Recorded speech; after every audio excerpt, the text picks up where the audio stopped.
Let me settle in here. I've been wanting to do this for a long time. Do a poetry night. Every time I think I'm close to poetry night, either I have to write more poetry, or I end up working late, or I end up cooking, or I'm too tired, or I end up on the phone with my buddy Chad, just railing against the midnight wind.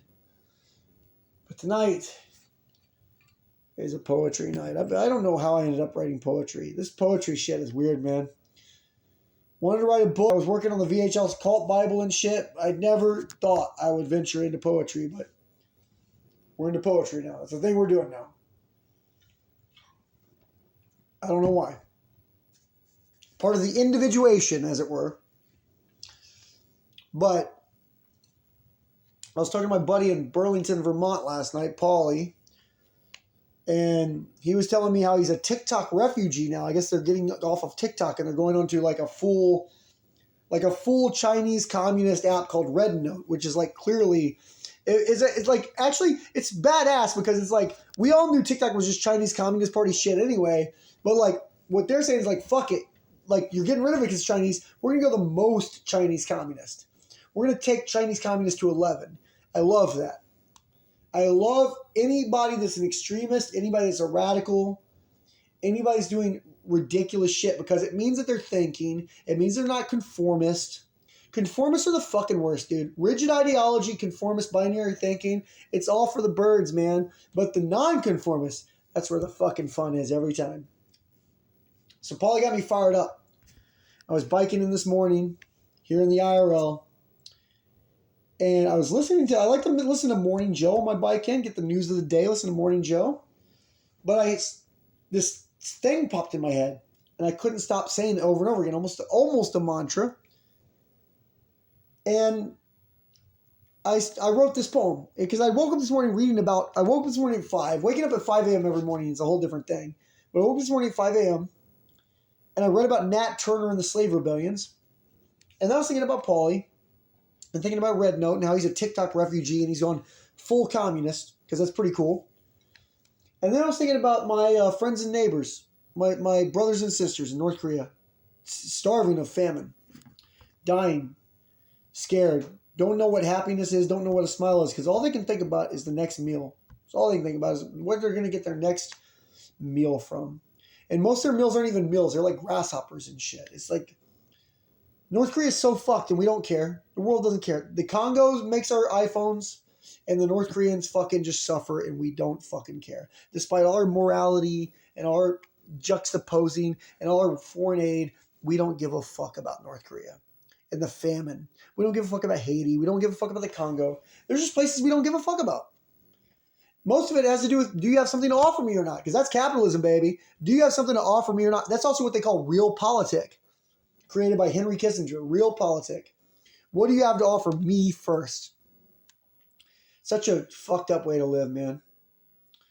So, let's start poetry night. This is called In the Spirit of Nat Turner, a poem for my brothers and sisters suffering in North Korea. We are the many. They are the few. Fashion a spear, man, you know what to do. When it gets dark, they turn out the lights. That's the perfect time to strike. Hit the guard towers first and kill all those jerks. They'll never expect it. That's why it will work. And when you start killing, man, don't stop there. Keep killing and killing all the way to Pyongyang Square. When you get to the gates of the capital city, they'll probably surrender, man. They'll beg for pity. What you do next, man, that's up to you. Kill them, imprison them, but whatever you do, don't forget the people and the reason you're there. And all the goddamn weight you had to bear, the look of the hunger in your child's eyes. Never again, man, you're done with the lies. It's really that simple. Stop believing illusions when the magician's exposed. It's time for revolution. That was what I wrote this morning for my North Korean brothers and sisters. In the spirit of Nat Turner. Now, that's a pretty hard way to start. So what I'm going to do after each like kind of more difficult poem or more fucked up poem, I'm going to go to what I call my joke book, where I have all kinds of interesting shit written there. Here, so I used to write monologues. Was like 7th, 8th grade. And for some reason, I still have the joke books. I don't know how I managed to keep these fucking things, but I still have them. And so let me fucking see here if I can read you a monologue joke here that I wrote when I was in 7th, 8th grade to cleanse the palate after that hardcore murder poem. This is the very first monologue I ever wrote. This is called Monologue Jokes Number 1, when I was going to write monologue jokes. You want to hear a bad joke? Well, Chevy Chase's career must really be going downhill, folks, because it's been reported that he's releasing a new vacation movie. National Lampoon's Walmart Vacation. That was a joke I wrote. You want to do another poem? Let's do a poem. We'll go joke, poem. We'll see how it goes. I wrote a couple of mantras. I don't know what is like how long a poem has to be, how short a poem has to be. I'm not classically trained, as it were. I just write shit and I'm calling these poems. This poem is called Mantra for Mankind. I watched it after watching the 1990, I think it was, it's 2001. The 2001 Kevin Spacey, Jeff Bridges movie, K-Pax. K-Pax is a beautiful movie. If you haven't seen it, you should check it out. But I wrote this after watching K-Pax. It's called A Mantra for Mankind. I bear the scars of a million mistakes made over a million lifetimes in a million different universes. The universe expands, it contracts, it repeats, but I persist. That's the first one. It has a sequel. It has a sequel, people. This is the sequel for this is the sequel to Mantra for Mankind. This is called Mantra for Mankind 2, Electric Boogaloo. It was inspired by the 1997 David Mamet film The Edge with Anthony Hopkins and Alec Baldwin, and also by the 1967 book The Jungle Book, or 1967 movie, Disney movie The Jungle Book. And the song where King Louie sings to Mowgli, I want to be like you, I want to walk like you, talk like you do. So this is Mantra for Mankind 2, Electric Boogaloo. Man make fire. Fire make man God. 7 words. That's the whole fucking poem. But I think it's like a mantra. I think it works better repeated. Like, man make fire, fire make man God. Man make fire, fire make man God. Man make fire, fire make man God. Man make fire, fire make man God. Like pumps you up, you know? Because the thing is, like, that was it. That's how we thought we became God. The minute we got fire, we thought we were God. Mantra for Mankind 2, Electric Boogaloo. Man make fire, fire make man God. I think I'm going to get that tattooed on myself. I really do. All right, so this next one is going to be really hardcore, so let's do a joke. Because the next one's going to be super hardcore. Let's see, what else do I have in here? Monologue jokes number 1. Oh, here's a want to hear a weird joke? Yesterday I was watching TV and a Coca-Cola ad came on and it made me feel all warm and fuzzy inside. Or maybe it was the radioactive hamster I had for dinner. There was another joke for you. Joke, poem. Did they do Def Poetry Jam like this? Was that even a thing? Def Poetry Jam? I think that was a thing.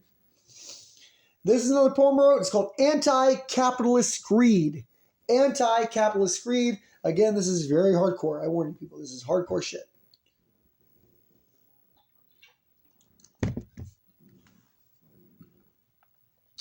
Capitalism degrades us. It was supposed to be about who could build the best widgets, but look around. Are you surrounded by one of the best widgets ever?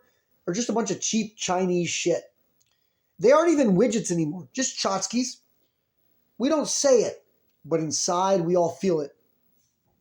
Out of financial insecurity, we lie and say our stuff is better than someone else's stuff as we whore ourselves out for what? Shekels. Dirty, filthy fucking paper. Instead of honing our natural talents and skills and using them in a purposeful way, we try to figure out how to use those skills unnaturally, like fitting a square peg in a round hole. And we wonder why we feel tension. We live in communes. We work for fascists. Yet we live in a democracy? This is unnatural. None of it feels right. Meanwhile, the few people that have an aptitude for this kind of system, they use it to build their own towers of Babel, Fiefdoms on top of fiefdoms on top of fiefdoms, hoarding all the gold for themselves for no other reason than it's mine. How long before they pull the ultimate ladder up and leave us here on Earth after they ruined our planet? Our incentive structures are all fucked too. Fame, power, money. Even the people who have it don't seem happy. And what's this obsession with happiness? It essentially means having good luck forever. Good luck forever. That's like hoping to win the lottery every day. It's a stupid thing to pursue. Resonance, harmony, alignment. Doesn't that sound so much better than another fucking widget? That was the anti-capitalist creed. Told you, it's fucking wild, dude. Let's go. Let's see what we can find in the joke book. I haven't read these in a long time. Fuck it. We're going to do this one. I have not ever read this one probably since 7th grade. Want to hear a bad joke? Me and a Catholic priest were watching a movie that recently came out called Vampires. And in it, they used holy water to kill off vampires. Well, jokingly, I said to the priest, what do they put in that holy water anyway? His reply, Everclear. Oh, that wasn't good. We got it. Fuck, that was very bad. Want to hear a weird joke? Last week was my grandmother's birthday, and I didn't know quite what to get her. I mean, what can you get a Catholic convict in a state penitentiary anyway? Then it hit me. Pope on a rope. That one's all right. I'll take that one. That was from my 7th grade joke book when I wanted to be David Letterman. Oh, this poem, by the way, most of the poems I'm reading tonight, I've released. I put them out on my Substack. This poem will never, right now, what you're hearing is the only recording. This is the only time this poem will ever be heard by anybody. I promise you. Because what I did, I am Night Shyamalan myself. I was letting the pen flow, and the pen took a weird turn, and I just leaned into it, because lean in, motherfucker, lean the fuck in. But the pen took a weird fucking turn. And took such a weird turn, I can't release this poem. This poem just is between me and you right now. This is called What Do We Do With Our Hands? What do we do with our hands? When the 6th day had come, the design team was done. God had cut on his printer. You could just hear the hum. They had worked very hard just to get to this day. They had toiled and labored and toiled away. This concept called man was their crowning achievement. When the launch day was set, well, they couldn't believe it. The 3rd version was flawless. The specs were on point. They had stretched every hamstring and tightened each joint. The thumb they were proud of, a game-changing thing. But as good as that was, not as good as the brain. All the things it could think of, all the thoughts and ideas, it could store people's dreams. It could hold hopes and fears. And with the press of a button, God printed man out. What he didn't expect was the first thing man shout. God, thank you so much for this body of mine. Oh, how my toes twiddle and tap and keep time. And how my eyes capture all the colors divine and the smells that I smell and the way my tongue rhymes. My ears hear every sound, everything in the land, but God might ask, I hope you understand. I just can't figure out one small part of your plan. I mean, ponder and ponder as hard as I can and try as I might over this short time span, but I can't figure out what to do with my hands. Do I hold them like this or let them fall like that? Should they cross on my chest? Should they sit on my lap? No matter which way that I hold them, you see, it never quite feels exactly quite right to me. Every single time they just feel a little bit off. I put them in my pocket. Even then I just scoff.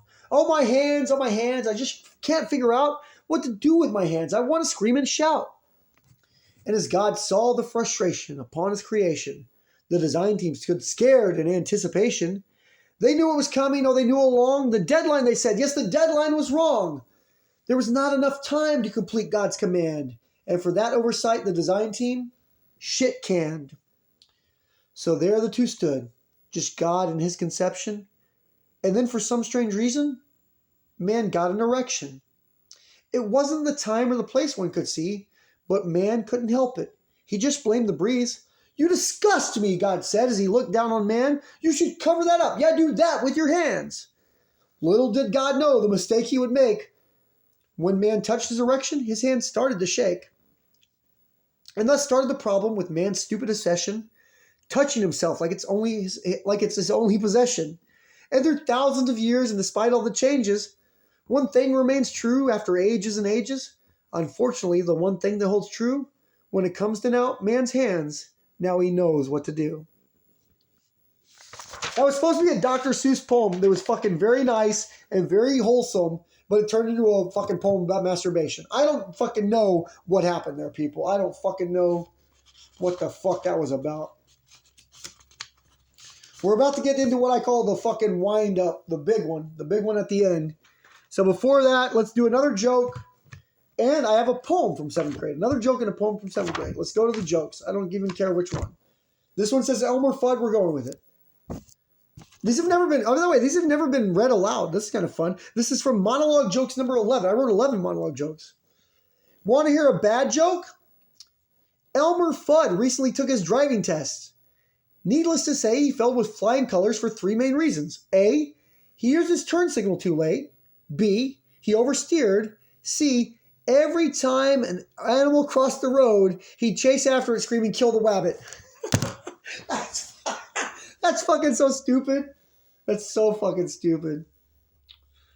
I'll just finish this monologue. Want to hear a weird joke? Like all has-been celebrities, Neil Armstrong opened a psychic astronaut business. And at the end of every reading, he says, "That's one small job for me and one giant friggin' phone bill for you." That was not good. Shouldn't have read that out loud. Should have stopped where I was at. Let me find this one 7th grade poem I got in here. I read this for Mrs. White's class. I think I did this for school. And I got an A on it. But it also has a cuss word in it, so that's super weird. It's in here somewhere. Where's it at? This is the monologue joke. Let's get to Judy. Looking for to Judy. Here it is. 7th grade poem coming at you right now. Got an A on this, by the way, in 7th grade in Mrs. White's English class. This is to Judy, the fattest woman I know. Apparently, I've been writing poems for longer than I thought. When I was growing up, my father would tell me to find me a good woman whose maintenance would be cheap. And when I met you, Judy, I knew you the one. Not only were you cheap to keep, but you were also pretty fun.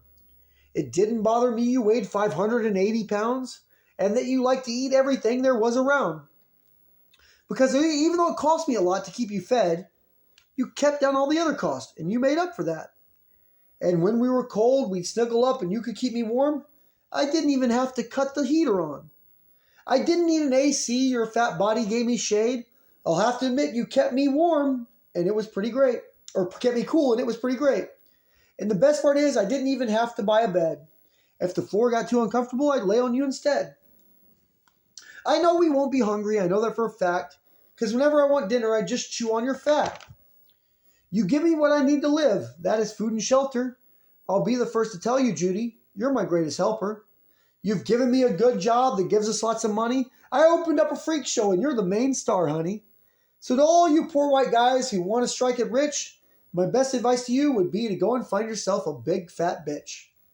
I wrote that in 7th grade. To Judy, the fattest woman I know. All right, let me get a drink. Guys, just sit with me for a second. I got candlelight going.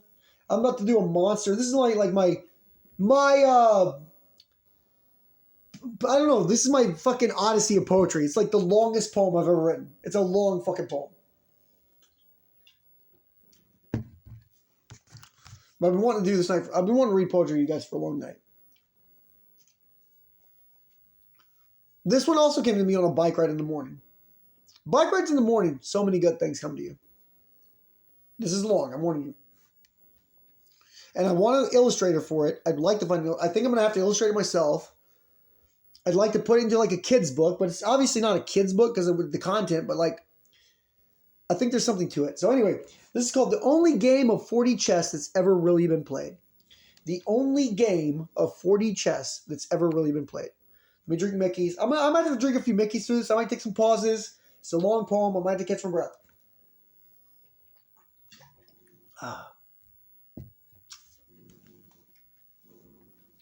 If you're ever at the pearly gates and you're looking for a sight, keep walking down the streets of gold until you see a neon light. It's faded and it flickers, but the sign should still be there. It says Halos and Horns Cafe, and enter if you dare. When you make your way inside, much to your surprise, will be two worn down sales guys with no life left in their eyes.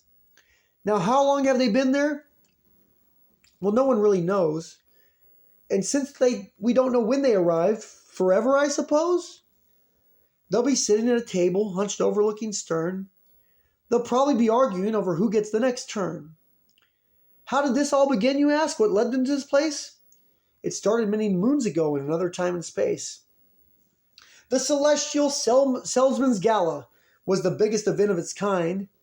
The heavenly businessmen gathered and prepared to be wined and dined. Every one of the salesmen invited, they all knew they were the best of the best. But the talk of the night in attendance were the best of the best of the best. The celestial soiree was soaring when Jehovah walked into the hall. "Call me Joe," he said as he took off his coat and prepared to walk in the ball. He was dressed all in white and was overweight, but that didn't matter. His numbers were great. His KPIs were off the chart. His closing skills were better. His value proposition, he knew it by the letter. A disruptor, a titan, a mogul, some say. Some even claim Joe could create night and day. It's no wonder Joe started to believe his own hype. He was starting to think that tonight was his night. And just as he was ready to bask in his praise, "Did you hear Lucifer's coming?" he heard someone say. "Call me Lou. Fucking Lou, why are you even here?" Joe immediately said as he gave him a sneer, "All the souls you convert are all ugly and weird. All my souls are pious and humble and full of cheer. Plus your closing techniques, Lou, they really suck. They suck, yeah, they suck, and I don't give a fuck. Your closing techniques fucking suck, suck, suck, suck." Now hold on, Joe. Is that how you want to go? You just threaten your prospects when you need a soul. First you tell them the story of Paradise Lost and how they can have it back, but it comes at a cost. Follow me is what you say when you ask them to sign. But what do you do when they won't write on the line? First you huff and you puff, then you moan and you groan, and you tell them that they cannot come to your home. And if losing the invite, well, if that's not enough, you tell them that you will burn all their stuff with fire and fury and brimstone and more. You scare them until they're lying on the floor. And then in a puddle like goo in your hand, you ask them to sign and you give them a pen. And sign away, to you they do pledge. But what do you give them for coming out on the ledge? You promise them hardship and suffering and pain, and that's when they get when they play your game? No, Joe, it's not I whose closing techniques suck. It is you who needs help, you geriatric old cuck. Now, how do you think that Joe would respond? Would he scream? Would he yell? No, Joe only yawned. You do have a way with words, my friend Lou. But just for a moment, let's focus on you. Sure, I tell them of darkness and struggle and pain, but what do you get when they play your game? Well, you con and connive, lie, cheat, and steal. For some reason, riches are part of the deal. And there's power and pleasure and excess abound, but there's hardly any real depth to be found. So keep giving the house away every damn time. You can promise them every single last stinking dime.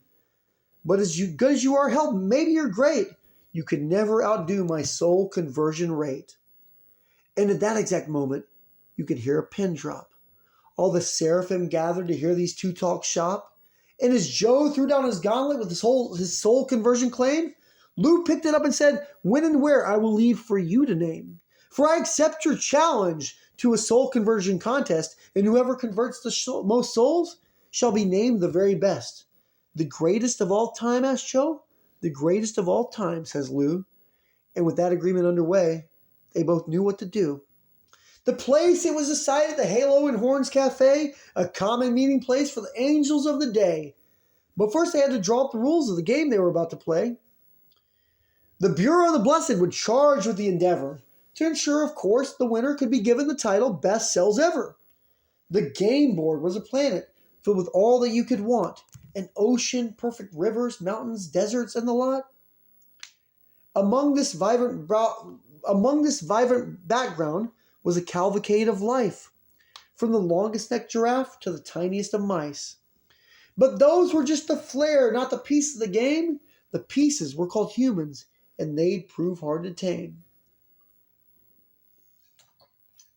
You see, the Bureau had decided that if the game were to truly work, they'd have to take celestial beings but give them just a quirk, a tiny little detail, one might even call a glitch. But inside each game piece would be a little switch. According to the current Soltron contracts, once you sign, you can't switch back. But now with this new thing, free will, take backsies are part of the deal. Back and forth the camps did go, fro and to and fro. Eventually the rulebook was released, and the game could finally begin at least. The crowd had come from all around to see them battle pound for pound. The multiverse had all tuned in, and everyone was watching them. The winner, according to the plan, would be when they converted every man. Once every man was on one team, they would win the game, you see. It was agreed Joe would go first. He started by quenching men's thirst. He let them drink and eat and play. There was only one rule to obey. A single tree was all he asked. Can you please stay off of that grass? Leave it alone, but have the rest. I made for you the very best. And with that move, man, Lou was stunned. Was he about to be outgunned? Oh man, what could Lou do? But he still had a trick or two. Psst. Hey there, man. Come over here. Don't you want to try this, dear? Oh no, that tree, we can't touch that. That's the only thing Jehovah asked. Fuck Jehovah, my name's Lou. I think I have something to interest you. He showed them fruit they're told not to eat. Man, that fruit really tasted sweet. The sweetest fruit Joe keeps for Joe. That's one thing you gotta know. Oh yeah, Joe has some real cool digs, but he keeps all the real good shit. The real good shit? The real good shit. Then we would like to have a hit. And just like that, the fight began. Turn after turn and back to back, and Sodom Lou had almost had it wrapped, but then one guy, he messed up all that. You see, there was this guy named Lot, unemployed like smoking pot. And even though he was a bum, somehow he was the only one who said he would stay by Joe's side. And for this thanks, what did Joe give that guy? Like always, Joe just asked one favor. Please don't look back or I'll make you vapor. But Lot's bum wife, she had to look. So Joe had to give her the hook. Since she looked back, it was her fault. He turned her into a lump of salt. Joe almost lost a couple times, but somehow there's always just one guy. The last guy had to build a boat so that he wouldn't drown. Joe thought he could win the game if there was only one guy around. But Joe forgot all about that little free will thing, and Noah got drunk and reset the whole fucking game. Since then, the game's dragged on and on with every night and every dawn. Now each turn's harder than before. The crowd has faded, dust on the floor as Joe and Lou go back and forth. Sometimes it looks like Joe will win. The Dark Ages, those were all him. But then Joe has a renaissance, and once again the game's relaunched. Through war and peace, famine and feast, the tides turn west, the tides turn east. The seasons change, trends come and go, but the game will never stop, you know. Old Joe and Lou will never quit. They put way too much into this shit. So there they sit, the two alone, in sullen silence, longing for home. In the musty, dusty, sooty air of the Horns and Hallows Cafe lair, there's Lou, who will not admit defeat. Old Joe, who thinks he can't be beat. And there on the table, sitting in between, the game pieces, their lives and dreams. Passengers on a train just along for the ride, tethered to the whims of a rich white man's pride. Two grizzled sales vets who don't care about us, sitting there with their trophy, just collecting dust.